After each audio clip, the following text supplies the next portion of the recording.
వలసదారులకు భారత్లోని అమెరికా రాయబార కార్యాలయం మరో హెచ్చరిక జారీ చేసింది. అమెరికాలో ఇష్టారాజ్యంగా వ్యవహరిస్తూ చట్టాలను ఉల్లంఘిస్తే తీవ్రమైన చర్యలు ఉంటాయని తేల్చి చెప్పింది. క్రిమినల్ నేరాల కింద శిక్షలు ఎదుర్కోవాల్సి ఉంటుందని పేర్కొంది. ఈ మేరకు యుఎస్ ఎంబసీ తాజాగా సోషల్ మీడియాలో పోస్టు చేసింది. చట్టాలను గౌరవించకపోయినా ఉల్లంఘించినట్టు తేలినా కఠిన చర్యలు తప్పవు. క్రిమినల్ నేరాలుగా పరిగణించి శిక్ష విధిస్తారు. అక్రమ వలసలను పూర్తిగా నియంత్రించడమే లక్ష్యంగా డొనాల్డ్ ట్రంప్ ప్రభుత్వం చిత్తశుద్ధితో పనిచేస్తోంది. దేశ సరిహద్దులను, పౌరులను రక్షించుకోవాలన్నదే ప్రభుత్వ ధ్యేయమని స్పష్టం చేసింది. నూతన సంవత్సరం సందర్భంగా ఈ పోస్టు చేయడం గమనార్హం. వలసదారులపై ట్రంప్ సర్కార్ కఠినంగా వ్యవహరిస్తున్న సంగతి తెలిసిందే. వీసా నిబంధనలు మార్చేసింది. ప్రధానంగా H-1B వీసా ఫీజులు $1,00,000 పెంచేసింది.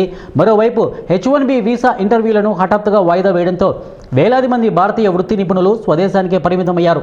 ఇంటర్వ్యూ తేదీల కోసం ఎదురు చూస్తున్నారు. వారి సోషల్ మీడియా ప్రొఫైల్స్ను, పోస్టులను అమెరికా అధికారులు క్షుణ్ణంగా పరిశీలిస్తున్నారు.